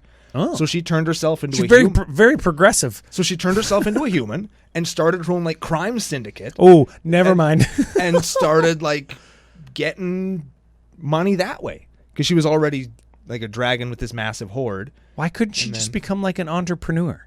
Or like... Because she's a bad dragon. Oh. Chromatic dragons are bad. Metallic dragons are typically good. Although in this set, the metallic dragons that show up are all shitty.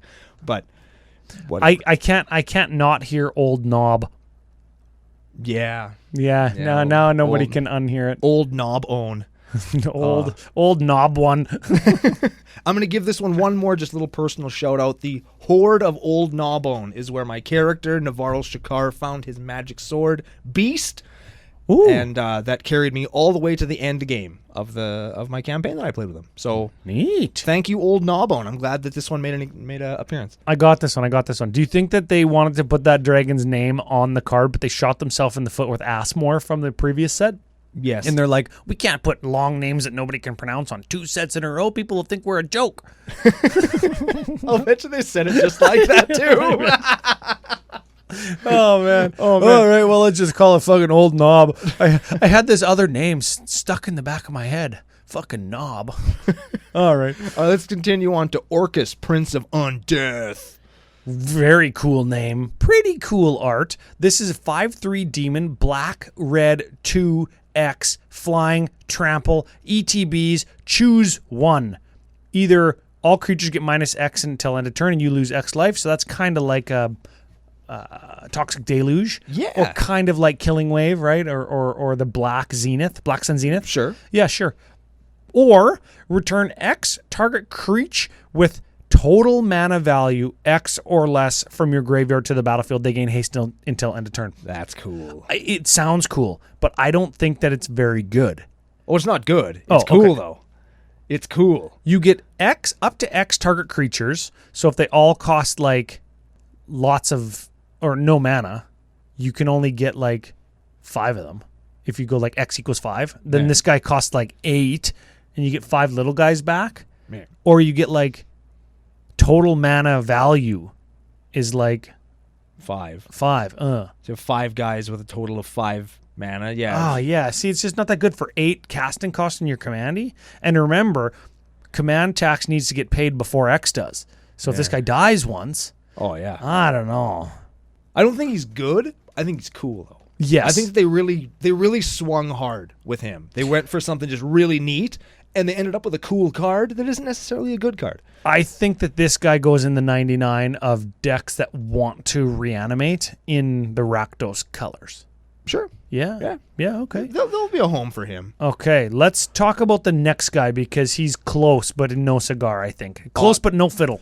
Oswald Fiddlebender is a 2/2 for white 1 gnome artificer, has magical tinkering, which is white tap, sack an artifact, search your library for an artifact card with mana value equal to 1 plus the sacked artifact's mana value, put it into play, then shuffle your library, activate only as a sorcery. So that's Birthing Pod for artifacts. Yes. You can only activate as a sorcery, which is okay. So if you could untap them, you could chain a little bit. Yep. This guy has some cool like building requirements where you want various magical tinkering chains. I almost called them pod chains, but magical tinkering chains. Tinker chains. Tinker chains, yeah, for toolbox. Like maybe you want an artifact for like control, like maybe a winter orb, some stacks pieces at like 1, 2, 3, 4. Then you want maybe some equipment at 1, 2, 3, 4. Maybe some protection, like boots at 2, and then maybe like a shroud giving equipment or indestructible equipment at 3, right? Or maybe you want some all the way up to fucking 13 Blightsteel, 12. I never even thought about using this to fetch my stacks pieces. This is going right into Stacks Traxa. Yeah. And I'm going to turn my mana rocks into stacks pieces. Yeah, late game, you're just like, oh, I don't need this Soul Ring anymore because I got 9 or 10 lands on the battlefield. Turn my my thing into Like a Winter Orb or a dampening sphere or something. Oh, Yeah, that's cool. I like him. Yeah, He's see, neat. It's good. It allows you to do continuous tutoring, right? Yeah. Which is And, neat in white. And I think that you could definitely cash him up too. You could find crazy equipments and all kinds of neat stuff. Crazy equipment's the only thing only as a sorcery. So if you're under your own Winter Orb, you can't sacrifice it and search something new up before the start of your turn. Yeah. And you untap before you're you do anything, and you'd be locked under your own Winter Orb. So you'd still need ways to tap your Winter Orb or bounce it or something. Yeah. But this guy, yeah, he's continuous tutor. First one costs you 3, sacrifice an artifact. I think that's fine. Prosper Tomebound. Yeah, this guy's cool. This guy's got he's got 2 of those ability words, right? This is a 1/4 Tiefling Warlock. Yeah, we talked about what Tieflings were. Yeah, red, black, 2, and he's got Death Touch, and he's got Mystic Arcanum. At the beginning of your end step, exile the top card of your library until the end of your next turn. You may cast that. You may play that card. Neat. Right. So end of turn is when it triggers, which is cool. And then you can play it all the way to the end of your next turn. So if it's a land, you can use it as a land drop on the following turn. If it's an instant, you can play it whenever you want. Then he's got Pact Boon? Pact Boob? Pack boob. Yeah, pack boob. Whenever you play a card from exile, create a treasure.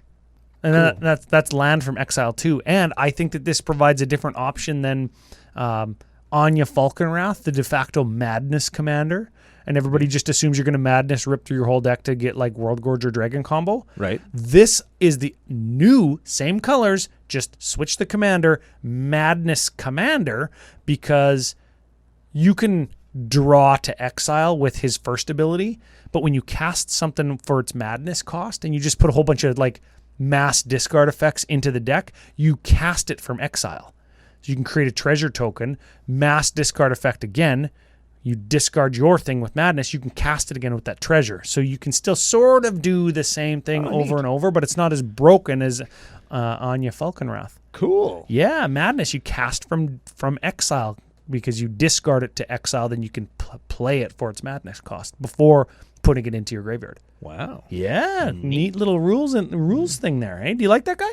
Yeah. Okay. I do now. I didn't really before. Now I kind of do. He does graveyard butt stuff. He does discard butt stuff. He does exile butt stuff. He loves butt stuff. He does all the stuff. We don't kink shame here in the nation. No. Next up, we have our next 100% made up commander in Sephirus of the Hidden Ways.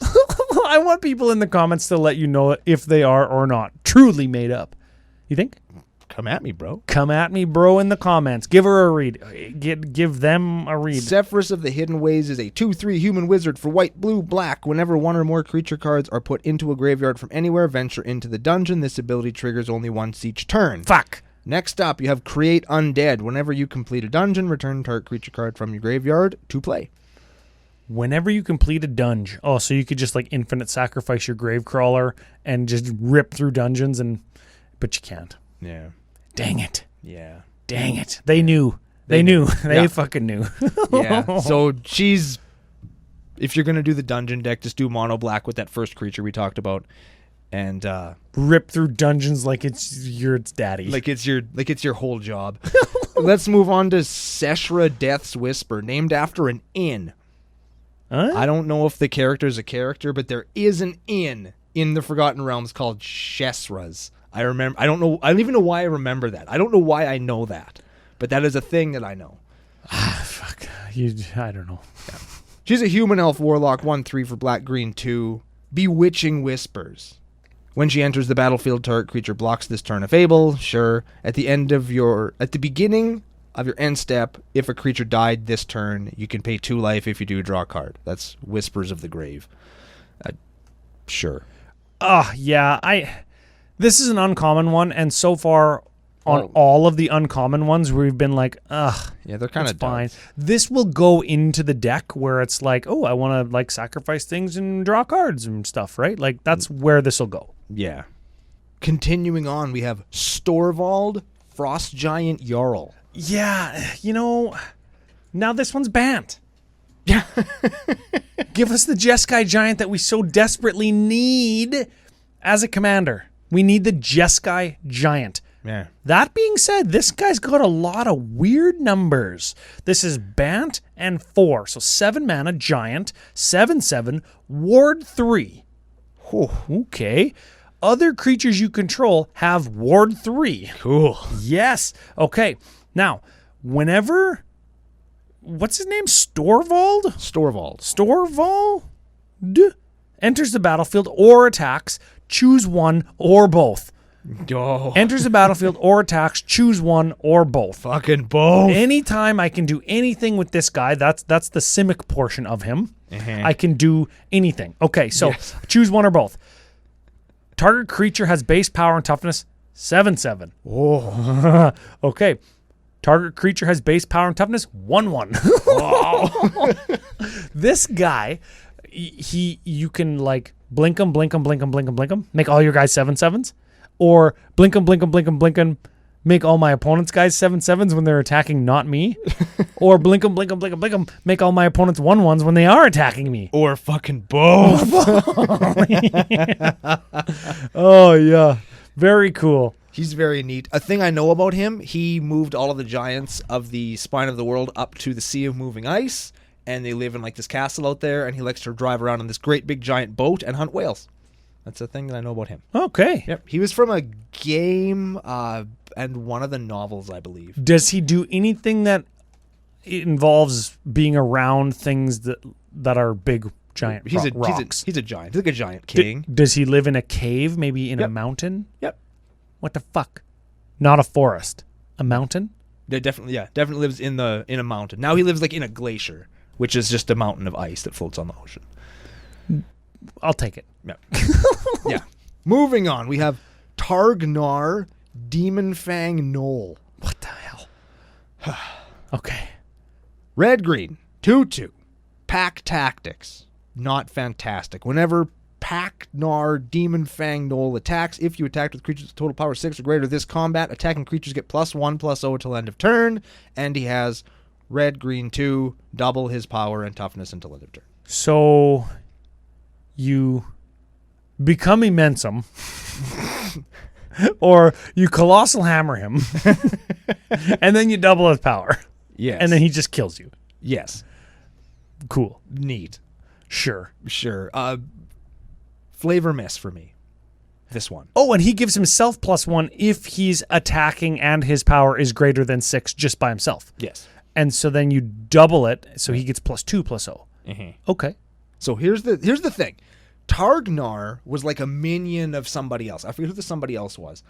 But he had this special power as I forget the title that he had as well, where he could take little bits of destroyed humans, like he'd kill people and he'd take bits of their skin, and he could put them onto hyenas and stuff to make more gnolls. Oh. What is a gnoll? A gnoll is like a 7-foot hyena man. Oh, kind of like what he is. Yeah, look at him. That's a gnoll.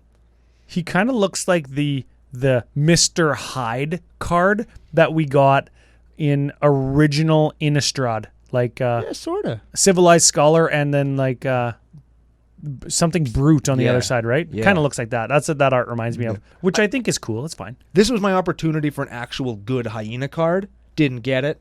So that's a little bit of a miss for me. I actually think we'll see this card because people like big power numbers. Yeah. And this guy has a double right on his face. And it's a 2-drop commander that's going to allow for early game beats. If you can, like on turn 3, swing for 6 damage, which you probably could, and then they're all going to get +1/+1, maybe that's an extra 3 damage, you can probably beat pretty fast with this deck. And I would like to see what people come up with. I think that it's just a cool card because it is probably a very aggressive deck. Think of Become Immense. Think of like that's the Delve one. Yeah. And then there's like Infect ones at Pump. There's like green and red both have +4s and +5 power spells. This guy's got double. He's got plus. He's 2-drop. Like, this is a cool deck. Can I read the next one? Yeah, let me read the name. Let me see if I got the name. Okay. The Tarask. Yeah. Oh, Yeah. that's way easier than I thought. Yeah, that's exactly. So the Tarask is an 11/11 for 10, green, 10/10. 7. 10/10. It has, when it is played from your hand, destroys any permanent. It's indestructible, and it has Annihilator 4. Wait, you're not reading the card. No, I'm just telling you what that card fucking should have done. Oh. Because this Tarask is a joke. Oh. The card I just didn't read get was it. fucking Ulamog, is what I just read. This thing is Dungeons & Dragons Eldrazi. Oh, I see what you did. This lives at the center of the world. It comes up and it like wreaks havoc and goes down for another 100 years or something, right? Yeah, it shows up, fucks everybody up, and leaves. This is the kind of thing where you're at the end of a Dungeons & Dragons life cycle of characters. Your characters are so strong that they can just slap the shit out of gods and stuff, so you fight the Tarask. The Tarask swallows cities. One of its attacks is if it hits you, you just die. If you hit it with magic, you get hit with the magic instead. To kill it, you have to do all of its hit points worth of damage to it in one turn, or it immediately regenerates. And if you do too much damage to it without killing it, it will teleport to somewhere else on the earth. Wow. And in here, it doesn't even have fucking trample. Yeah, I feel like trample was the miss.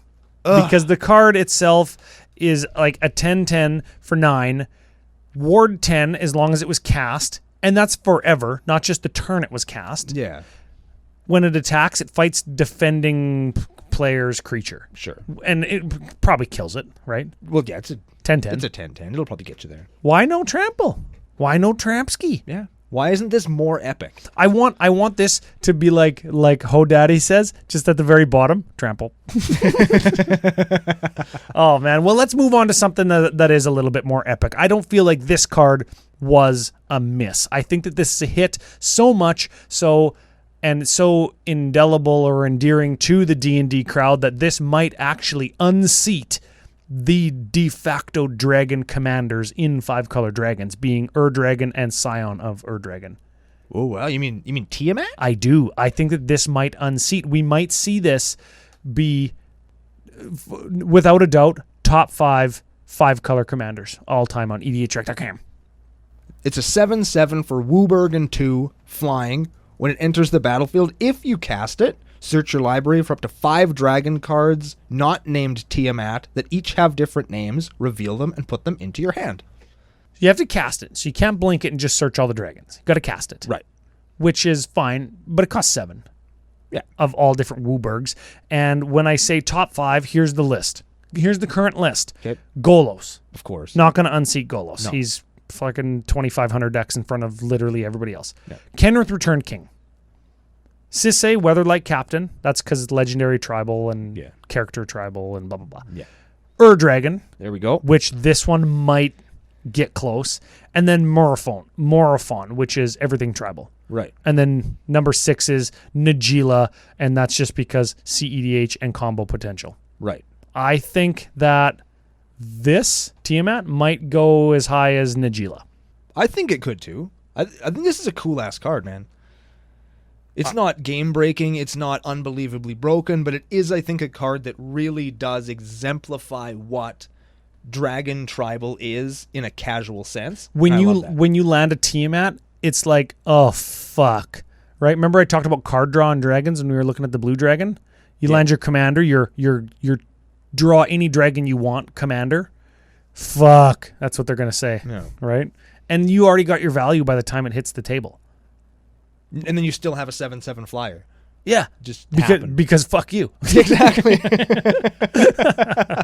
So the Ur-Dragon's good, but it does cost more, and it does draw cards. But this one draws you any dragon you want. This one draws you 5 cards. Yeah. Cool. Which is pretty cool. That's a cool one. I like that one lots. Okay. Let's move on. I'll get this next guy. This is Trelasara? Moondancer. This is green, white, 2/2, elf cleric. Whenever you gain life, any instance of life gain, put a +1 counter on Trelasara, Moondancer, and scry 1. This is Karlov of the Ghost Council, but in Selesnya. This is, instead of Uncle Carl, this is like Anti-Sara. I like that. Yeah, Anti-Sara. Instead of remove 6 to exile a permanent, like Uncle Carl, this is scry 1. She's actually a really cool character, too. Here's a little character thing about her. There was a group of drow. If you don't know what drow are, just look them up. They're neat. Are they the dark elves? They're the dark elves. Got there. That lived on the surface, which is very weird at the time. And during the sun, I think it was the Sundering, one of the big catastrophes between editions of Dungeons and Dragons. Oh, they blew up. It's like the Mending, where they made planeswalkers into cards. Exactly. Yeah, okay. They blew up where the Telisara and her drow people lived. And so she went to Waterdeep and asked if she could grow a new sanctuary for them in the city. And so now they were like, okay, sure. So now they live in this like little forest with a wall around it in the northern quarters of Waterdeep. Oh. And she's got like all of her little drow people, and they worship a different god that isn't Lolth. She is a progressive as well? Yes. Cool. Yeah. Very neat. I think that it's cool that they included her, just because mostly the drow are portrayed as like the villains, except for Drizzt, because he's the big hero guy. Yeah. But they're usually the villains of the piece, or if not the villains, some kind of antagonist. And this offshoot of them kind of were not. It's neat to see that. I got a question. Hit me. Question. Do all these characters exist at the same time? No. Or these are just like a mishmash of everything that they thought was good for the set? They're mishmashed and taken from different times in their existence, but I think that they're all kind of from modern era, like 5e or 5th edition Dungeons and Dragons, I think. Okay. I haven't, like Tarrasca's been around forever, Tiamat's been around forever, but some of them have just kind of appeared. Yes. Okay. Yeah. Well, this next guy is Varus Silver Moon Ranger. Okay. Human elf rogue 3/3 reach ward 1 green 1. Whenever you cast a creature or planeswalker spell, venture into the D. This ability only triggers once. Shit. That sucks. Yes, god damn it. I want to blast sucks. through dungeons by going infinite. Okay. Whenever you complete a dungeon, you create a 2/2 green wolf creature. This guy sucks. This guy should have been an uncommon, and he sucks. This guy should have been an uncommon. He's a 3/3 ward 1 for 3. Like, that's a good card. He sucks. That's a fine card. Yeah, not really for our format, I think. No, it's not for us. That card sucks. The next guy, definitely for our format. This guy is cool. Give him a read. Volo, Guide to Monsters, is a 3/2 blue-green 2. Whenever you cast a creature spell that doesn't share a creature type with a creature card you control or a creature in your graveyard, copy that spell. And it becomes a token of that creature. Yeah. So it's nothing tribal. Not everything tribal. It's like not more tribal. Not tribal. Yeah, I'm excited to see the decks that this guy comes out with, because it's gonna prove two things. There's gonna be two things that are going to be proven beyond a doubt because of Volo. One of them is going to be that Magic Creator EDH players super creative. Yes. The second thing is we're going to get a perfect list of what the best of the best creatures are. What all of the best creatures are, because it's going to be like, okay, both of these are elementals, or both of these are humans, or both of these are elves. Which one is better, because I can only have one? What's the best elf in green and blue? What's the best elemental in green and blue? We're going to learn all that. You know what else we might see like that? What is the best bounce spells? What are the best graveyard getter backers and or instant speed getter backers, like Reclaim and the Phyrexian one, Noxious Revival? Yep. Yeah, of course, Noxious Revival is really good. It puts a card from graveyard on top of library. For free. Because when you cast a card, let's say you have two elves, like you've got a Priest of Titania and you've got another elf, like a Bloom Tender, whatever. You cast them both, or you cast one of them and the other one's in your graveyard, and you're like, oh, fuck. Noxious Revival, the one on top of my library, so Volo can't see it. Yeah. We're going to get that kind of self-manipulation tricks. Neat. Just so he can be a hipster. Yeah. Just so he can be a hipster-ass motherfucker. Here's a cool thing about Volo. Volo is the guy that I don't know if it's canonical terms, but he's the one that writes the monster manuals. Oh. Like when you go out and buy a module of Dungeons and Dragons, like I would like to set a campaign in Kalimshan or in Cormyr or on the Moonshae Isles or any of the other big areas. Sure. You're going to buy a book that has all of the information about it. Yes. And in the fantasy world, Volo is the one that wrote that book.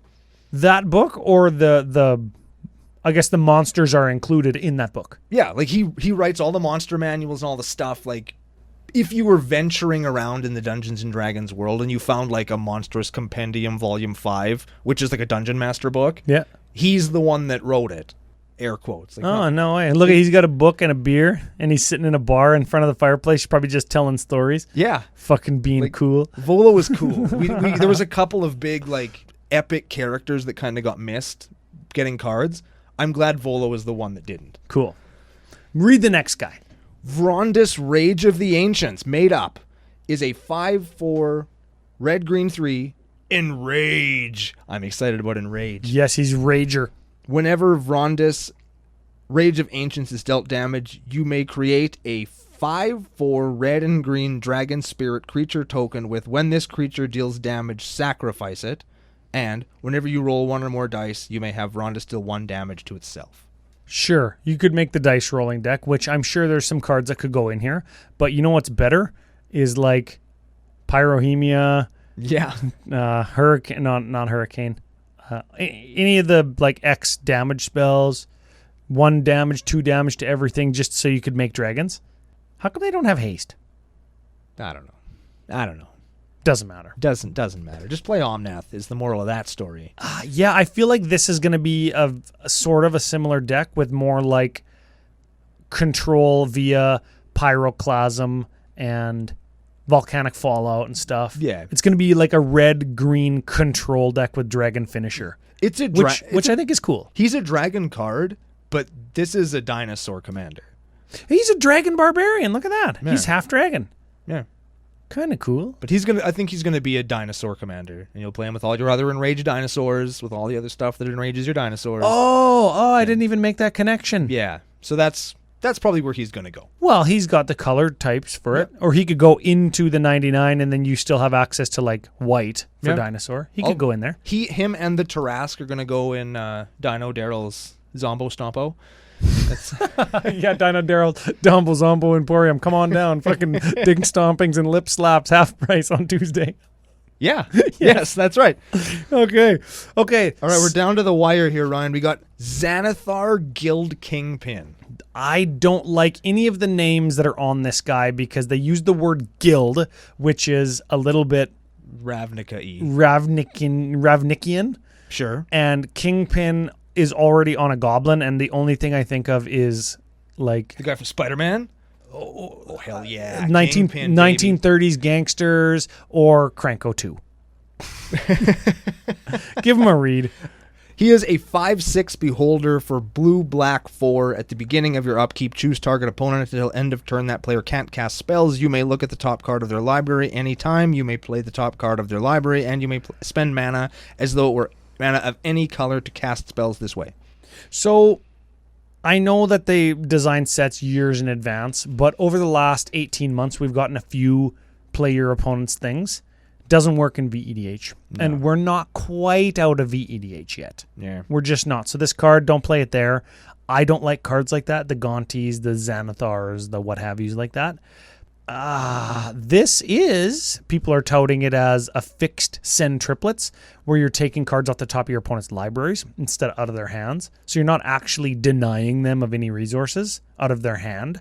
Sure. Right? Like you could just make big mana and send triplets, pick you, play all the shit in your hand. You don't get to play Magic. Yeah. Which sucks. Yeah. Right? This, at least, it's like in decks that don't have like graveyard getter backers, this is essentially just a mill commander. Isn't it? I guess. A mill commander that plays efficient removal so it can still dispatch the things that you do play. Yeah. He's kind of ho-hum, but let me bring it up. Let's bring it up to a positive on this guy. He's a main character. He's got his own book and everything, right? Look at this art, man. He's got rings on his eye stalks. He's got that like shit-eating grin. Like, you know that guy just did some shit. Like, that guy just did some crime. You know he did. He spray painted a dick on a wall or something like that. No, he had guys do crime for him, and he's just reaping the benefits. And there's like an orgy going on in front of him. This guy's been around for a long time. He's one of those ubiquitous characters, kind of like that first guy we talked about whose name is totally eluding me, Asaric. Sure. Where this guy just kind of shows up and he's the eye. You know, like the deep, seedy underbelly black market. You got to go buy some stuff, but you need some newt entrails. But who's going to get it for you? Agents of the Eye will get it for you. And he's the Eye. He's like the kingpin of all the underground kind of crime that happens in the realms. Very cool. Very cool. Very cool. I wish that they would just start naming guys like that with a Z. And then we could end on a high note like that, because now we're going to talk about Zalto Fire Giant Duke, like literally one of the least interesting cards we're going to talk about today. Fire Giant Douche is more like it. Yeah. 7/3 Giant Barbarian, red 3. Trampsky, whenever Zalto Fire Giant Duke is dealt damage, venture into a D. So you just like ping them like one at a time, just like the control Pyroclasm and Pyrohemia to deal 1 damage at a time. Maybe you put it like a worm scale skin armor equipment on them. Yeah. To give them +0/+6. You can just like something so he doesn't die immediately, because virtually any creature in EDH is just going to one-shot him. Yeah, fucking just pound through dungeons with him. I don't know. You could build a deck around him where you just pound through dungeons with like direct damage and stuff. You could do it. You could. I remember from the stories, those 2 dogs in the picture with him, he has 2 hellhounds as pets. Why aren't those part of the card? Yeah, like why didn't he come into play and make 2 like hound wolf elemental things or creatures? something? Yeah, like, and that would have been really cool. And he could have been like a 5/3, and then he makes 2 3/2s or something. Like you get a huge Just fucking power boost. That'd be sweet. That'd be cool. That'd be cool. That's not what we got. But What- that is all of the legendary creatures. What do you think, Ryan? I was just gonna say, what do you think? I'm a little bit polarized on some of them because some of them I really like. Some of the art I really like. Some of the art we discussed I really don't like. Yeah. So I am polarized, and I'm indifferent with regards to, like, was it a flavor miss? Was it a story miss? Was it a color shift? Right? Like, and I don't know what they did. I don't know what I don't know. Right. So I don't know if they did miss somebody else like Driz Dwarden, where it's like, oh, why isn't that character in here? It's obvious that they should be. Yeah. So I don't know what I don't know. I just know that I'm polarized on some of them. Some of them you can do some pretty dirty things with that we didn't even go really deep enough on some of them to really know. We had 38 of them, Ryan.